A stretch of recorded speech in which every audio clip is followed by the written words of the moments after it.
Hi, greetings sisters. Going to try to do this video again. I've had several failures on this, so we'll see if we can get through it. My topic today that I wanted to talk about is not having regrets. It's something that has been a burden on my heart of lately.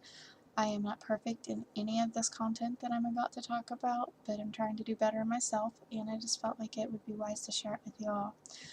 Um, One of the big thoughts of my heart has for a while, but particularly of late, has been I don't think there's going to be anybody on their deathbed, I certainly know I wouldn't, who will look back and say, wow, I wish I spent more time on Facebook.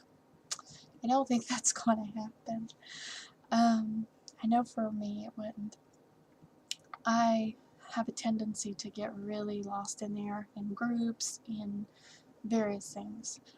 It can be such a useful thing, and I'm not saying you have to eliminate it because I'm not eliminating it. I need it as a point of contact. There's a couple groups that are really, really vital for me, homeschooling wise and so forth, but it is something that I think we have to keep under great regulation for the sake of our families. Um, the particular thing, though, in question that I want to talk about in this video is avoiding the time wasters, but even more so, making sure that we don't have regrets in how we treat and love our family. With our husbands, one thing with this whole line of topic that I've kept thinking and pertaining to him is I don't want to have him pass away tomorrow, in a week, or in 10 years, whenever the good Lord decides it's time for him to go home, or vice versa, if it's time for me to pass. I don't want to look back and have lots of regrets and go, gosh, I wish I kissed him goodnight more, or kissed him goodbye of a morning, or I wish I made him feel more loved, or offered more intimacy with him. Um, so many things that you can do for your husband. And I don't want to sit there and look back and go, I didn't do that. I could have made him feel more loved and I didn't. I left him feeling lonely and sad or what have you. Make sure that every day that you do your best to make your husband feel respected, first of all, because one, it is a command in the Bible, and it's a deep core need for many men. Make sure they feel that. Honor them with your words. Speak well to them and of them when they're not around. If you have trouble finding ways and things to respect in your husband, talk to God about that. Pray that He opens your heart in that manner, because it's a really big deal. Just like you want to be loved by your husband and feel loved, I know I want to feel loved, He wants respect. Now, granted, He wants love too, and you want respect too. It all works both ways, but the respect is more of a core need for Him. Make sure He gets that every day. Make sure that you do lots of little things. I mean, respect is the big one. Make sure you're doing the little ones too. The kisses goodbye. If he likes coffee in the morning, give him coffee, or send him to work with a lunch or a breakfast, or make sure dinner's ready when he comes home, if that's what he wants. Ask him, say, hey, how do you like this? Do you want it this way? Find out what you can do for him to make him feel loved. It's best advice I can give you. I know in my case, we're very traditional. My husband does like dinner when he comes home, and to be sent to work with a lunch. Not every day, but he wants most days. Not every day does he want coffee, but sometimes, and he likes me to ask, yeah, hey, can you tell me handle this morning, or what have you. Check with him, make him feel loved, make him feel supported.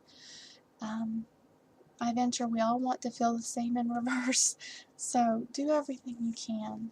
That way, when you lay your head on your pillow at night, yeah, you're tired, but make sure that you haven't spent so much time on time wasters when you could have been investing it in your precious husband. And I'm not saying you can't have free time. We all need a little free time. We all need a little time to ourselves. I am not saying that, so please don't twist my words into that, commenters. I know how some of y'all like to comment. But what I am saying is use your time wisely. Use it intentionally for the sake of your loved ones.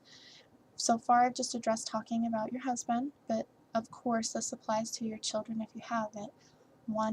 Have them. One of my goals is every day to make sure my kids feel loved. I want them to feel and know that they're precious to me.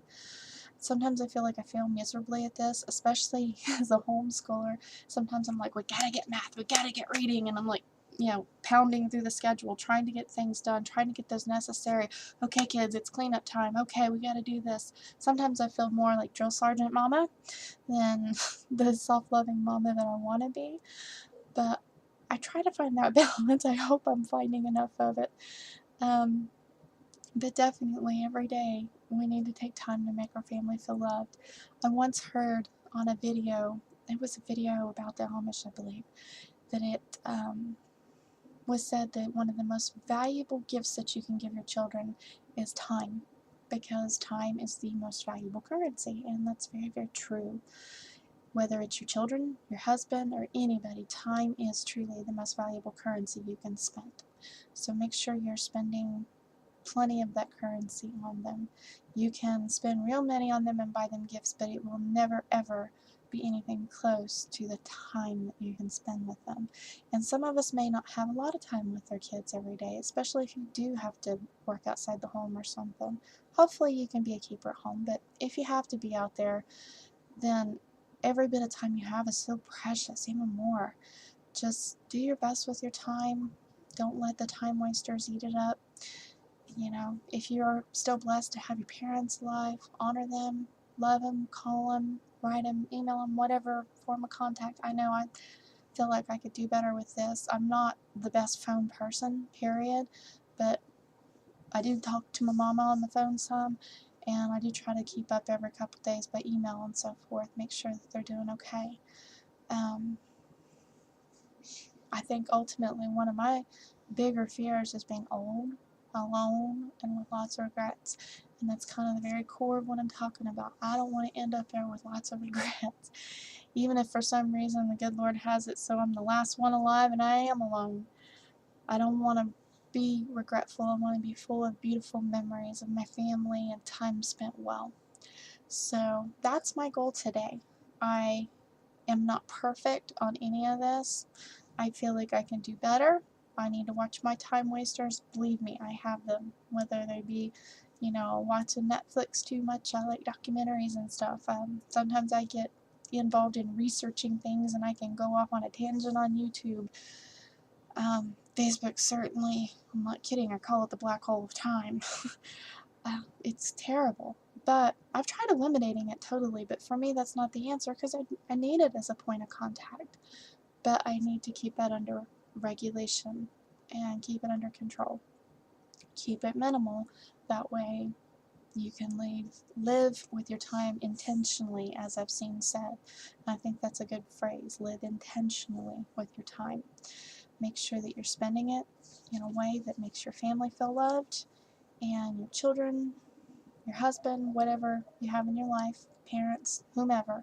Make sure that when you put your head on your pillow tonight that you don't have regrets. God bless.